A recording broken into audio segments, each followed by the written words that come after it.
However, there's one thing which does create a relatively big problem.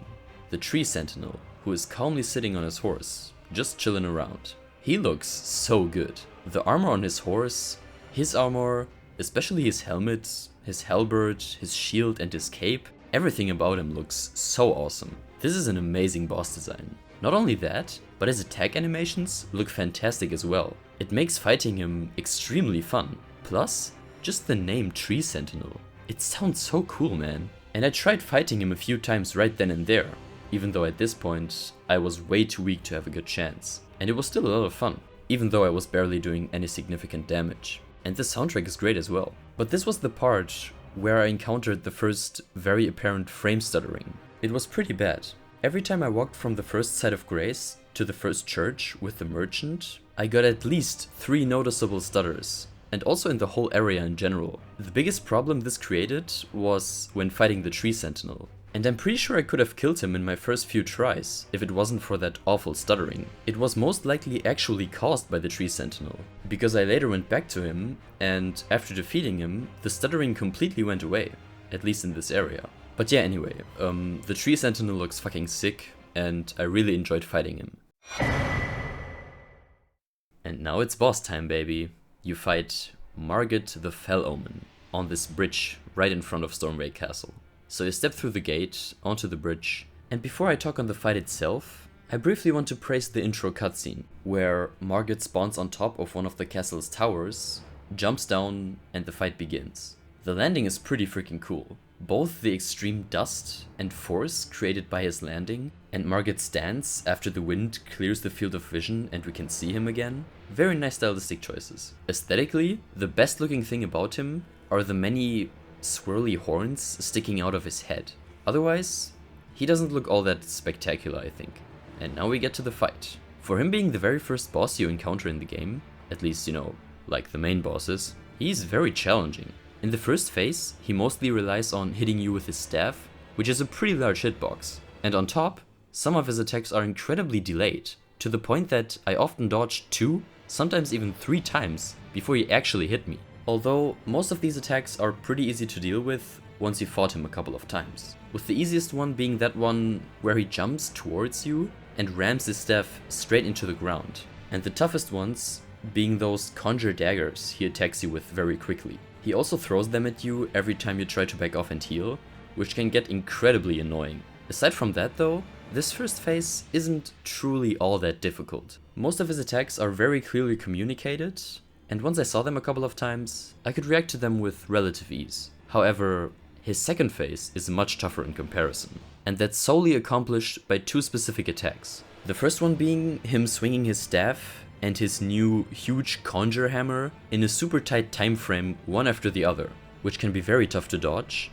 And the second, also the toughest one, being that ridiculous 4-hit combo with the hammer and an extra conjure sword. Whenever he did that attack, I always backed off as fast as I possibly could, because there was simply no way I would be able to dodge all of his 4 attacks perfectly.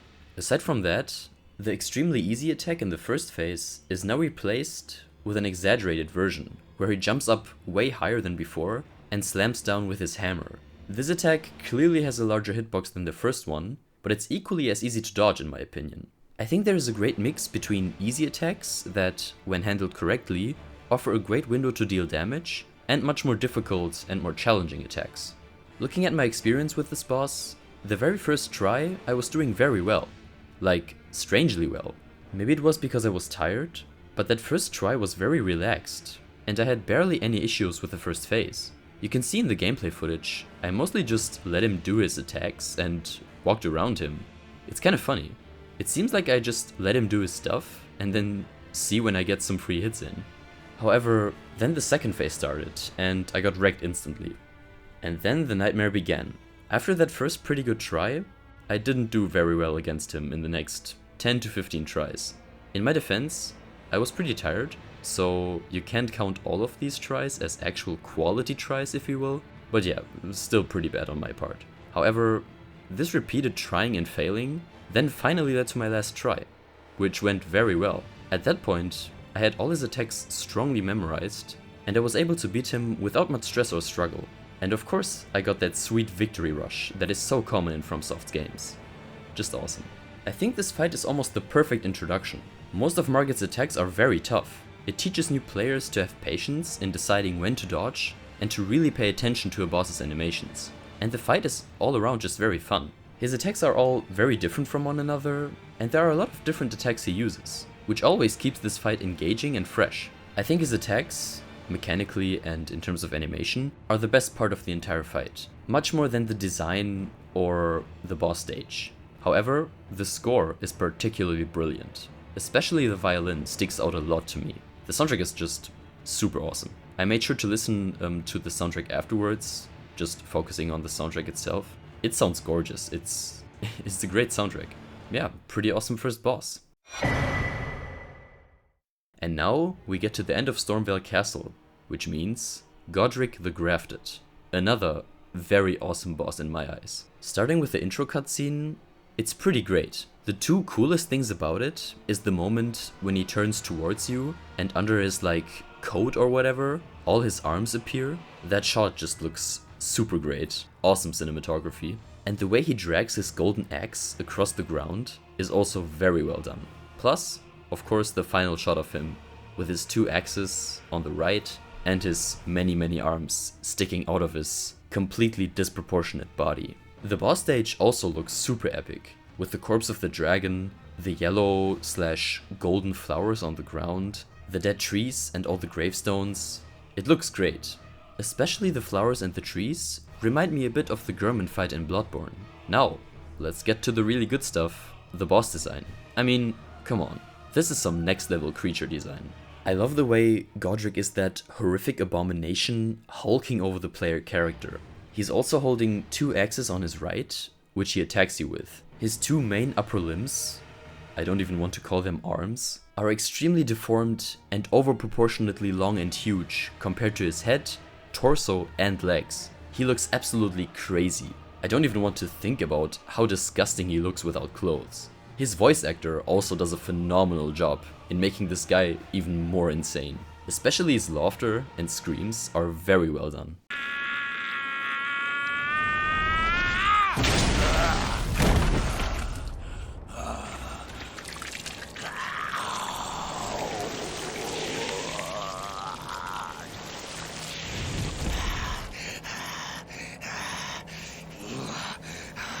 Looking at the fight, Godric has an enormous range with most of his attacks, and almost all of them are very nice to look at. The attack animations of him swinging and slashing his two axes around just look awesome. And there's a large variety of attacks he uses, ranging from close to medium to high to extremely high range. What comes to mind are three attacks in particular, being one where he swings with both of his arms, making it pretty hard to dodge both of them successfully. The range of these attacks is also pretty large. Even if you stand right beside him, his arm will easily hit you. The second attack is the one where he creates this mini tornado and, depending on your distance to him, either rolls on the ground and then jumps into the air before slamming his axe down at you, or if you are further away, he'll shoot some wind bursts at you from a distance. And my personal favorite attack of his, the super fast wombo combo with that ridiculous range. Especially the final hit. I mean, goddamn. Then we get to the second phase, and well, this cutscene is pretty intense. His painful and raging screams, coupled with the gory and disturbing imagery of him chopping off part of his left arm and fusing the wound with the head of the dead dragon, it's absolutely insane, and I love it. And again, that final shot of him sticking his new dragon head arm in the air, shooting fire out of it. Holy crap. However, the second phase is clearly easier than the first one. Godric now uses this dragon head very often to shoot fire at the player, and all of these attacks take a relatively long time to finish, which leaves a lot of room for dealing free damage to him without really having to worry about getting hit, as long as you stay out of the fire's hit range. This of course doesn't work with every attack. For example, there's one where he creates a volcano-like fire burst that you'll have to run away from and distance yourself, and he sometimes uses the dragon head for attacks similar to the first phase, like regular slashes and stuff. but he doesn't maneuver around as much as previously, making it much easier to be a bit more risky without having to worry about him repeatedly attacking you as much. There's also that grab attack, which can be fatal in some cases, but I personally thought that it would deal way more damage than it ended up dealing, at least to my character. When I fought Godric the first 3 times, I was very clearly underleveled. I dealt minimal damage and soon realized that this was going nowhere. So I explored the map for some time and then got back to him. I managed to beat him in 5 tries in total and only got to the second phase on my very last try. This is a very great fight. It's not as great as Margaret the Fell Omen though. The aspects in which Godric is superior to Margaret are his design, his voice, his attack animations, the boss stage, and the cutscenes. So he stomps Margaret in almost every aspect, except for the challenge and the score. And I'd argue that the challenging aspect is pretty much the key component to a great boss fight. Aside from, of course, at least some form of great design and score and boss stage and all that stuff. That's of course also very important. However, the challenge is always the most important part, I think. So because of that, I personally do like Margaret a bit more. He's a much more challenging fight for sure, and yeah, I just felt much more tense when fighting him compared to Godric. Then I went south and got to the Dragon-Burned Ruins. I stealth killed all of these zombie guys, more or less, and you might know what happens next. I started running towards that large fire a bit further away, and then the dragon Achille crushed down on it, and well, I didn't plan for it, but I fought him with Torrent. And my god, was that an awesome fight. Having him rush and fly around the entire lake while riding Torrent around him is so freaking cool. I love the fact that this fight is so dynamic and exciting, the player and the dragon have so much room to move around, and the fight perfectly utilizes all of that space. Achille regularly jumps far away or starts flying up into the air and then flying towards the player while spitting fire. He stomps at you, smacks you with his tail. It is such an epic fight, and he does so many different attacks as well. It's a spectacular battle, and so much different from anything we've seen From Software do in the past. The only thing I have a relatively big issue with were 2 separate times where Achille ran too far away from his original spawn point and then just disappeared into thin air right during the fight. That was pretty stupid. I guess there was no actual way to work around that a bit better. Maybe give him a set radius to move around, and whenever he gets to the limit, he starts again moving closer to the center or something, just so that you can avoid him disappearing and reappearing in the middle of the lake, which kills the groove and the flow of the fight pretty hard in my opinion. Both times when he disappeared, it looked way too goofy and out of place to me.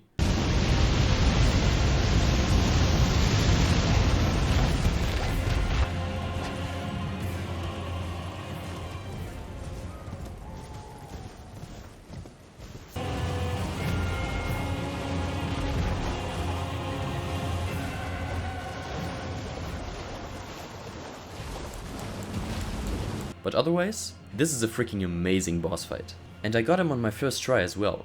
Although I don't know how well I would have done without the help of Torrent. I think he made this fight much easier. But unfortunately, I can't go back and try the fight again. Oh well. Then I got to a small bridge with a boss on it called Knight's Cavalry. And I tried fighting him, but it didn't work out that well. I got destroyed pretty hard. And when I went back here to look for the guy, I couldn't find him anymore. So I just left it.